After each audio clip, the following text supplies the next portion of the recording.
Hey, good afternoon, everybody, or good morning, or good evening, wherever you happen to be joining us from. Welcome to this week's tech webinar with Connect All, where we're starting a brand new series about see, measure, and automate with a value stream management platform like Connect All, and how Connect All can help you to do those things to manage your value stream. My name is Jonathan McGowan, and I am a solutions architect with Connect All, and I'm happy to be your host today. If you take a look at our new panel, there's a place in there to enter questions as you go along. There's a Q&A spot there. So if you do have any questions as we go along, feel free to ask them, and we'll address them at the end of this webinar today. But let's go ahead and get started. Today, with session one, we're going to talk about seeing your value stream using the Value Stream Designer in Connect All. But first, let's go ahead and talk about, let's go ahead and set it up a bit. We do have, this is again a series. We've got a series that's going to go on here. And the first part today is about seeing the value stream. And value stream management really has these pillars associated with it. The first thing you have to do if you want to manage a value stream is you've got to know what's there. You've got to be able to visualize your value stream. You have to see the different applications and the different parts of your process. And that's what is going to help you map it out and identify those first bottlenecks that you can address.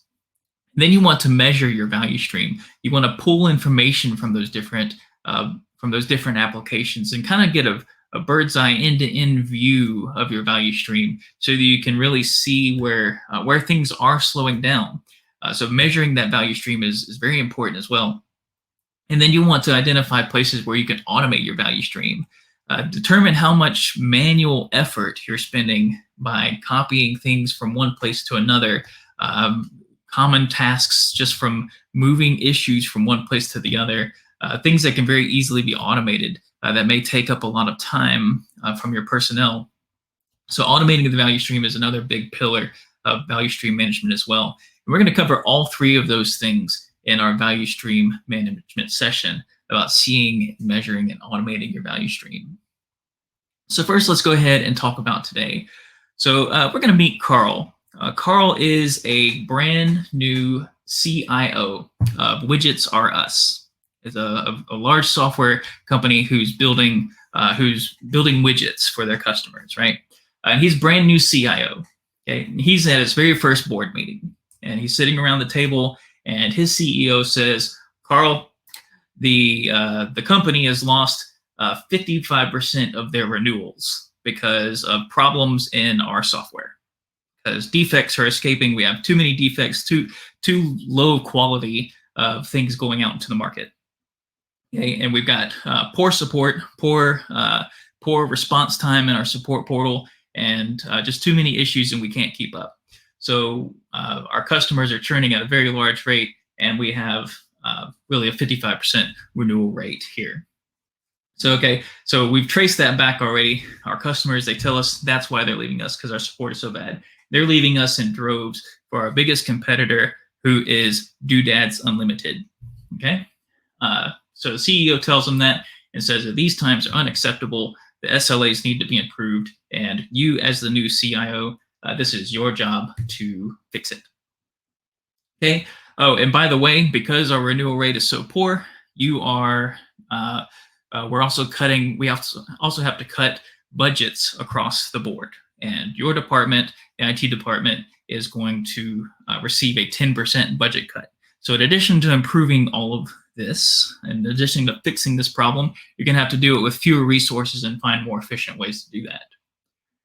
Okay, so the biggest problem here is that in addition to that, after the CEO, does their calls Carl out there and really puts him under pressure there in the first board meeting, the VP of marketing speaks up and says, yeah, Doodads Unlimited, they just released this new feature for this new doodad that we've been working on for 6 months. And so Doodads Unlimited beat us to the market with this new feature, right? Now in addition to us losing renewals to Doodads Unlimited, they are also beating us and getting things out to the market. So Carl now has a big problem. Okay, Carl's brand new. He's been hired to come in and fix this problem, and he's got to find a way to increase delivery, to make that value stream flow more efficiently, and solve the problems here. Figure out why things are taking so long. So he needs to understand what's happening today, and he needs to implement new things and try to improve what's he needs to try to improve the processes that are happening today. All right, so Carl, when he starts looking around, he finds a tool called ConnectAll, and one of the things ConnectAll advertises is value stream management. And so Carl reaches out to us and says, I've got this problem. He explains the problem to us, and we say, yeah, we hear that all the time. People have invested in digital transformations and things aren't going any faster. They're in Agile now, and they thought Agile was going to fix everything, but Agile really hasn't fixed everything. There's still bottlenecks and slowdowns within the value stream. Things aren't really being delivered any faster like they were promised. So very common when folks come to us and say those things, they want to figure out why. Why are things not moving any faster? Why do we still have so many problems with getting things out the door, and so many defects making it out to production? So what we'll do is we'll schedule. We talk with Carl and we schedule a value stream management mapping session with him. So let's go ahead and log into ConnectAll here, and we'll log into Carl's account specifically. This is where we'll what we'll see here first is the ConnectAll dashboard, and you'll see the value stream designer. So let's go ahead and come on up here to the value stream designer, and we're going to actually map out Carl's process. So in a very organic and interview type setting, we'll sit down and we'll talk through it and say, Carl, tell me how things are looking today. We'll say first and foremost, where are your incidents coming in? So we'll go ahead and let's set up some boxes real quick, okay? So let's go ahead and set up a box up here. We're going to call this one plan. And we're going to add a new box right here. I'm going to call this one code. Okay. Make those a little bit bigger. So the first two parts of the process, let's identify. Let's not go from the incidents first. Let's go from the feature side of things first, okay? So let's say, all right, Carl, how are your new features coming in?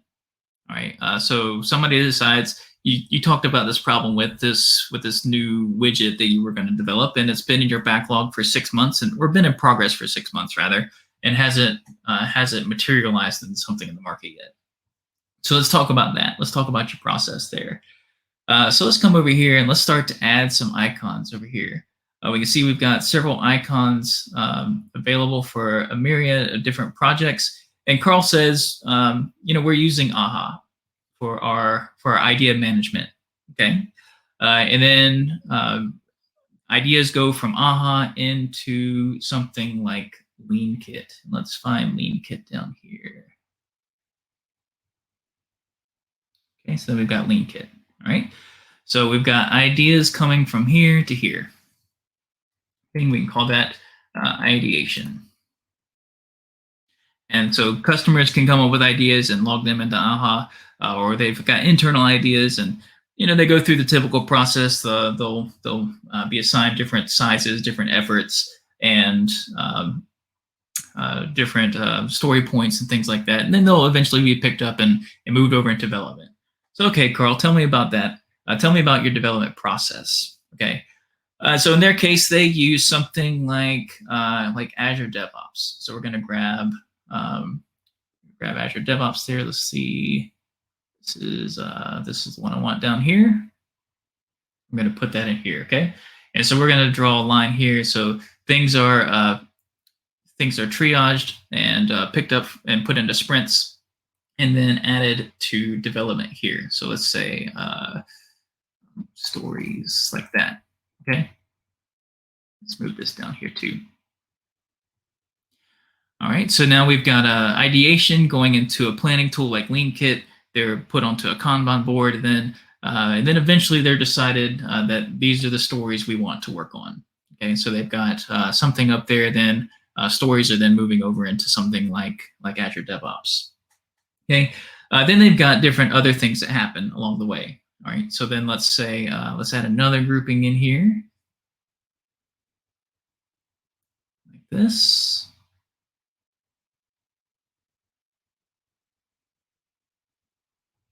And we're going to call this one, let's call it build. Okay, because what happens then is code is developed there in Azure DevOps, and then we go into some sort of building process. Now they could be using the pipelines, they could be using something like Jenkins, or they could be using something else. Let's actually choose like a Git icon here, okay, where they actually have code happening here. Let's go ahead and draw a line from here to here. They might be using the Azure DevOps internal Git repository, or they could be using GitHub itself. But regardless, they've got code happening in some sort of repository like that. Then they've got a build process. Let's use something like Jenkins over here, where their code then goes from GitHub to Jenkins. So then we're going to say build just like that. And then it's time for a new grouping. So again, as we're talking to him and he's guiding us along through this process, he's telling us about all the different applications that he uses here. So let's go ahead and add another thing here. And we're going to say quality. How about that? And for quality, what they've got is they've got some automated code scans happening. They've got something like Sonar added in there. And Sonar is doing some scans. So we're finding vulnerabilities.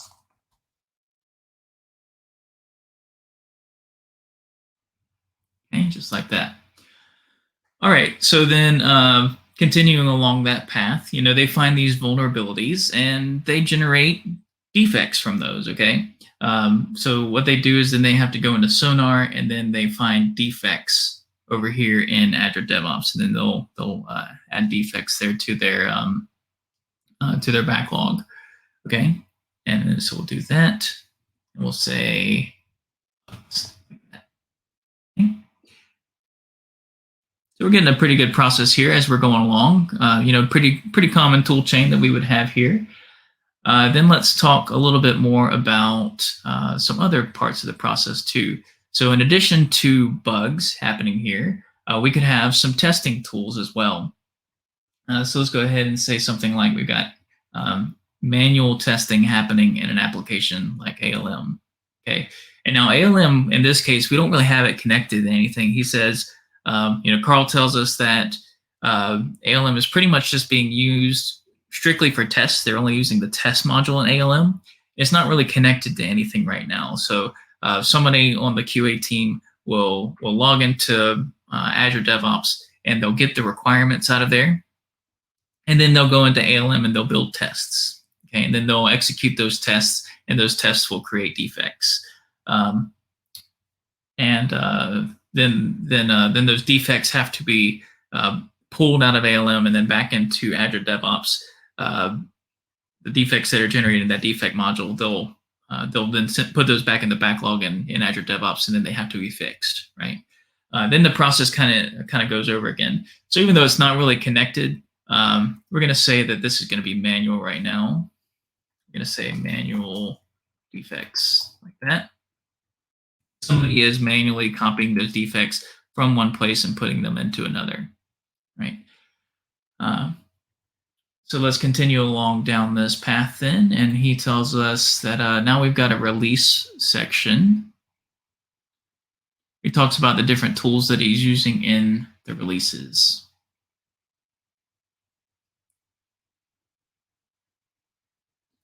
Okay, so let's call this release like that. And let's go over here and find ourselves another icon. This time we're going to find Octopus Deploy. Okay. So what happens here is Octopus Deploy is something that they're using to automate their deployments, but right now it's going to say deploy. You could have different environments that happen there. They could have a testing environment, a production environment, um, different different functions there, depending on what part of the cycle they're in, where they need to stand up different environments through something like Octopus Deploy. And then we've got one more section we want to add, which is going to be operations. This kind of puts us back to the beginning as well, so to speak. So we're going to say this is going to be operations. And for this one, we're going to choose ServiceNow. Okay. So I had ServiceNow in there. And so again, ServiceNow is not really connected to anything right now. What they have is they have ServiceNow is being used for two different things. It's being used for incident management. That's where a lot of their defects in production are being reported, where a customer is working with the widgets and they're having a problem with the widget, or they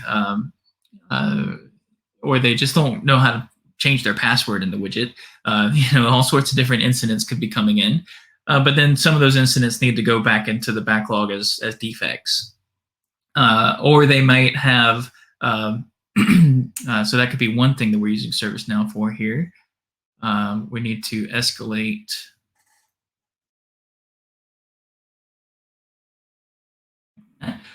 the other thing that ServiceNow is being used for is for change management.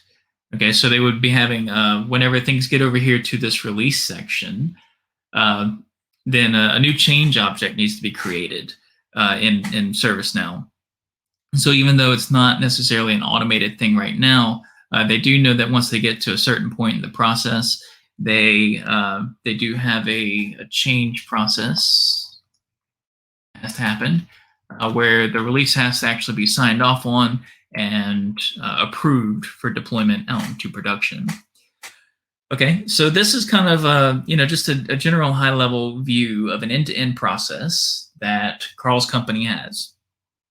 Okay, so we've got work coming in from two different places. We've got it starting all the way over here on the left in the plan section, where new requirements, new ideas are coming in through AHA, and then they flow through this development process. They're actually tested, deployed, a change management process happens, and then ultimately things go into production. Okay, then they've also got work coming in from the right-hand side over here in operations, where incidents are found, and ultimately some things are escalated from ServiceNow back to Azure DevOps so that bugs can be fixed, right? So work coming in from two different places and really more or less just flowing through the same value stream. So here's where I would take a look and say, all right, Carl, this is very common. We see this. Tools may change a little bit depending on different customers. And some customers might be using the pipelines from Azure DevOps rather than Jenkins, and they might be using the internal Git repository. But regardless, the process is more or less the same across many different organizations. What I commonly see across many different organizations is I see some very familiar breakdowns here, just talking through this process. You would not believe, Carl, the number of people who come to me and say, yeah, we've got our defects here, and somebody has to log into ALM and then go and copy those defects out of ALM and put them into Azure DevOps, or somebody has to log in and write code against that stuff in Azure DevOps. There's a breakdown there. There's a gap between the two applications. So there's a gap between ALM and Azure DevOps where somebody has to actually manually go and do that work and copy that work from one place to the other. There's a manual step in here where we have to copy the vulnerabilities that are found in SonarQube and create new vulnerabilities or bugs or whatever work item you want to create in Azure DevOps as well. That's another place where there's a gap where the process breaks down. Somebody has to go into one tool, look at things, and then copy them over to another tool so that they can be fixed. This over here as well, Carl, definitely save yourself some time, please, is, you got incidents over here. Your level 1, level 2 support do their best to triage these incidents. They try to fix the password reset problems that are happening, but ultimately it's decided that that something needs to be escalated. Somebody has to go into ServiceNow, or they have to have a conversation with somebody in the development team. Somebody has to manually go and escalate that defect from one place to the other. So that's another breakdown. That's something else that's slowing down your processes. This change management is another place where you're slowing down. This change management, again, is that you don't really have anything that's triggering that new change request in ServiceNow.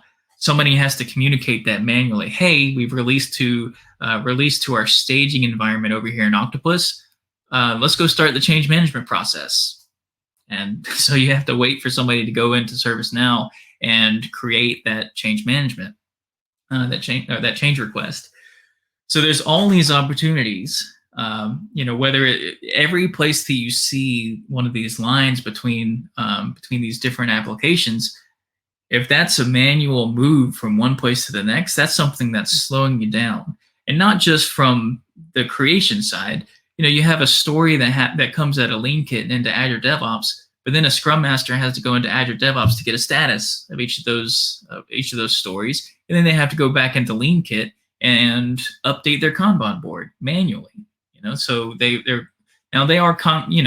is part of their stand-up that they could be having is, let's get a new status on each of these stories as the sprint goes along. But imagine if it could be automated instead, and rather than having to manually update that story in two different places, the updates that are happening on one side are reflected on the other side. Okay, imagine that, Carl, and that you don't have to tell your Scrum Masters to go do duplicate entry. And so by this point, Carl, a lot of times customers will see this as we're filling this out. They'll see all the different manual steps that they're doing, and oftentimes they'll mention to me, they'll say, I had no idea we were doing so many things manually. And that's what many folks do come to us for, is they want to automate some of these pain points, some of these processes that they're having. And so this is a great opportunity for us to get in there.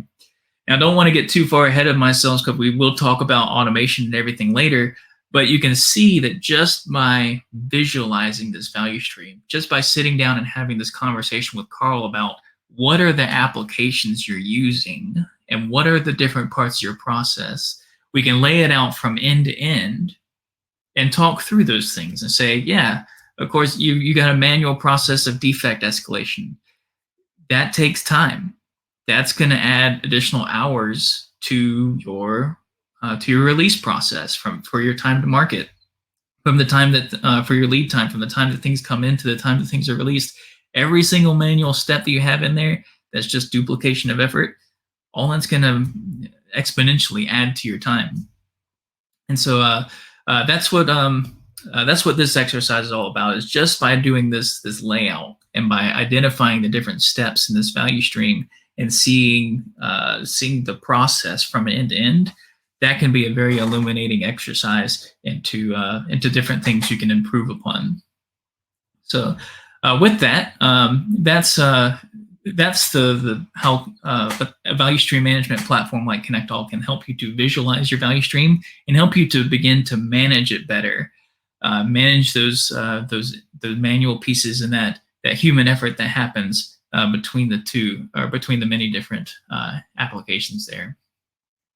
So let's go ahead, and I'm going to stop sharing now, and we're going to go ahead and let's answer some questions.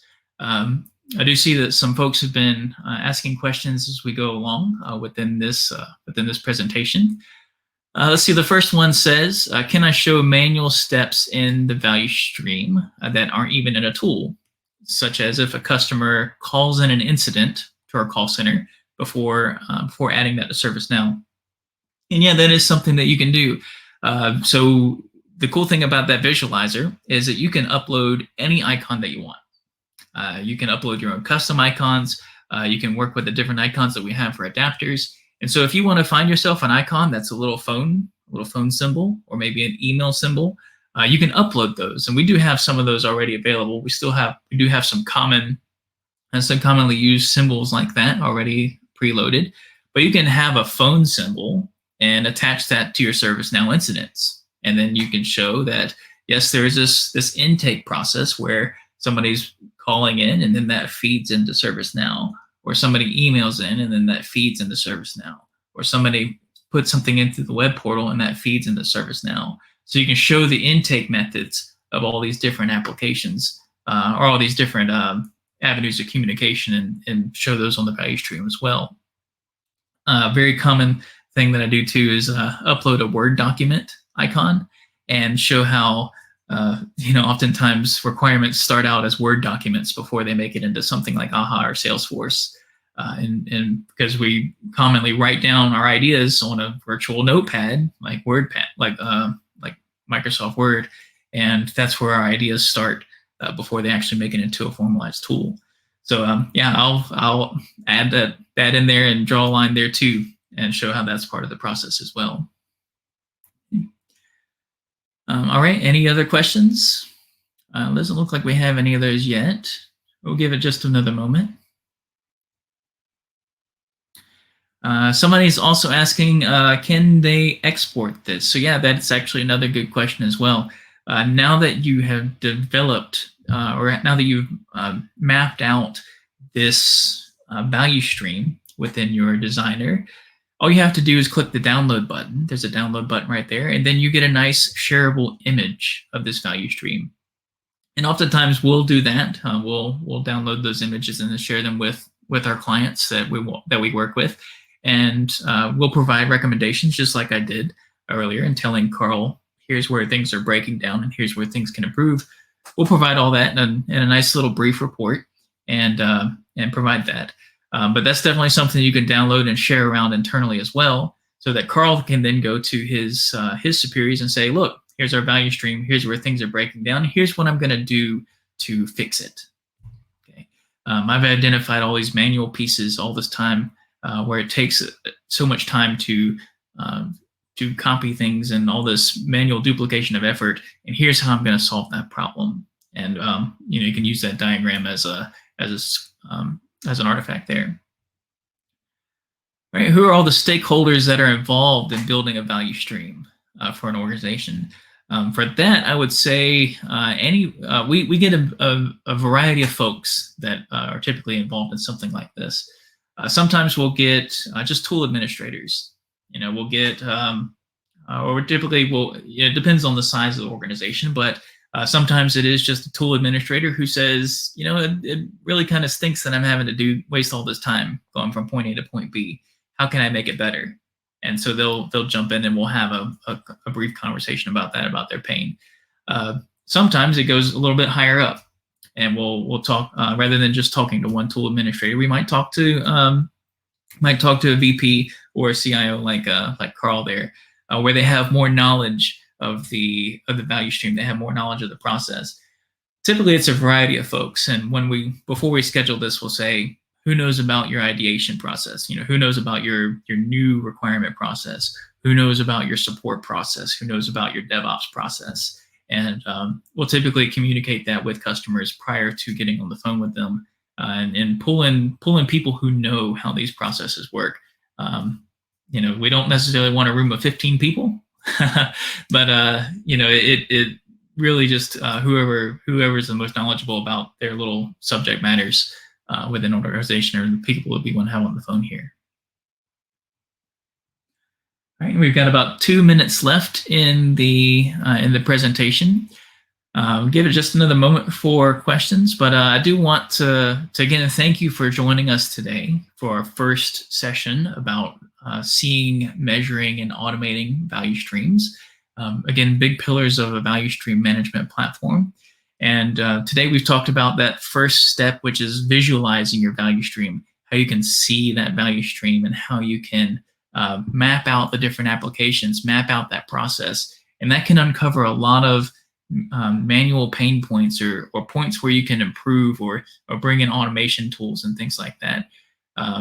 So the next sessions that we'll have, I believe the next one's in a couple of weeks, but we'll have a session talking about measuring the value stream and how you can use Connect All Analytics, use Connect All Insights to perform analytics on your value stream. So you can get things like flow metrics, see things like cycle time and lead time, and utilization across the value stream as well, to help find breakdowns there We've taken a look at it from a high level, but now it's time to dig a little bit deeper and tell Carl, here's how long it's actually taken you to go from point A to point B, and here's the time you could save by automating some of these things. And here's how your teams are utilized across the value stream, and how your bandwidth is for each individual team as well. So excited to see more about this series. And again, thank you for joining us today. And if you do have any questions for us, if you today's not the end, you feel free to reach out to us at sales@connectall.com, and we would be happy to answer any questions you may have or provide you with a more customized demonstration of this value stream. Thank you for joining us, and enjoy your weekend, and we'll see you next time. Thanks.